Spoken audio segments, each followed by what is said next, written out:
குடியிருந்து வரும் வீட்டிற்கு வாடகை தரவில்லை என இசையமைப்பாளர் யுவன் சங்கர் ராஜா மீது வீட்டின் உரிமையாளர் அளித்த புகாரில் நுங்கம்பாக்கம் போலீசார் விசாரணை நடத்தி வருகின்றனர்.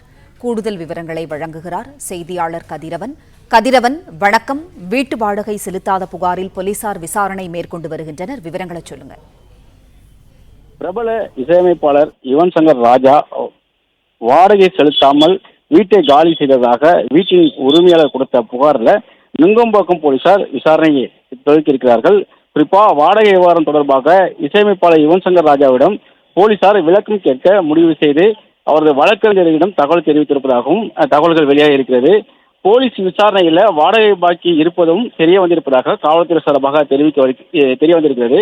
குறிப்பாக கடந்த 2021ஆம் ஆண்டு சென்னை நுங்கம்பாக்கத்தை சேர்ந்த பசிலத்து ஜமிலா என்கிற வீட்டில் இசையமைப்பாளர் யுவன் சங்கர் ராஜா வாடகைக்கு எடுத்து அதனை பயன்படுத்தி வருவதாகவும் 1,25,000 ரூபாய் மாத வாடகையாகவும் அட்வான்ஸ் தொகையாக, அதாவது வைப்பு தொகையாக 12 லட்சம் ரூபாய் என ஒப்பந்தம் செய்யப்பட்டு 12 லட்சம் ரூபாயை அவர் அட்வான்ஸாக கொடுத்திருப்பதாகவும் கடந்த ஆண்டு நவம்பர் மாதம் முதல் 20 லட்சம் ரூபாய் வரை வாடகை தராமல் யுவன் சங்கர் ராஜா இருப்பதாகவும் உரிமையாளர் தரப்புள்ள குற்றச்சாட்டுகளை முன்வைத்து காவல் நிலையத்தில் புகார் அளிக்கப்பட்டது. அது மட்டுமில்லாமல் செல்போன் அழைப்பை யுவன் சங்கர் ராஜா எடுக்காமல் வீட்டை காலி செய்யும் நோக்கத்தில் செயல்பட்டதால் வீட்டின் உரிமையாளர் பசிலத்து ஜமுலா என்பது அவரது உறவினர் மூலமாக நுங்கம்பாக்கம் காவல் நிலையத்தில் புகார் அளித்திருந்தார். அது தொடர்பாக யுவன் சங்கர் ராஜா தரப்பிலும் 5 கோடி ரூபாய் நஷ்டஈடு கேட்டு ஒரு நோட்டீஸ் ஆனது அனுப்பப்பட்டிருந்தது. சிவில் வழக்கை குற்ற வழக்காக மாற்றும் வகையில் இவர்கள் நடவடிக்கையில் ஈடுபடுவதனாலும் மன உளைச்சலை ஏற்படுத்தியதாகவும் கூறி யுவன் சங்கர் ராஜா தரப்பிலும் ஒரு 5 கோடி ரூபாய் கேட்டு ஒரு நோட்டீஸ் ஒன்றும் அனுப்பப்பட்டிருந்தது.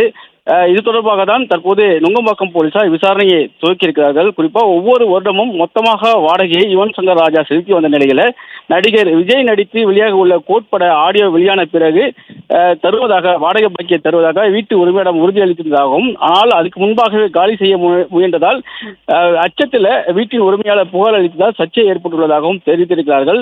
யுவன் சங்கர் ராஜா சட்ட ரீதியாக எதிர்கொள்ளப் போவதாக நோட்டீஸ் அளித்த நிலையிலும் அவரது தரப்பு விளக்கத்தையும் போலீஸ் கேட்க உள்ளதாகவும் அவர் வழக்கறிஞரிடம் தகவல் தெரிவித்திருப்பதாகவும் போலீசார் தரப்புல தெரிவிக்கப்பட்டிருக்கிறது. தற்போது இரு தரப்பையும் அழைத்து விசாரணை செய்து இந்த வழக்கு தொடர்பான விசாரணையை துவக்க இருப்பதாகவும் காவல்துறை சார்பாக தெரிவிக்கப்பட்டிருக்கிறது.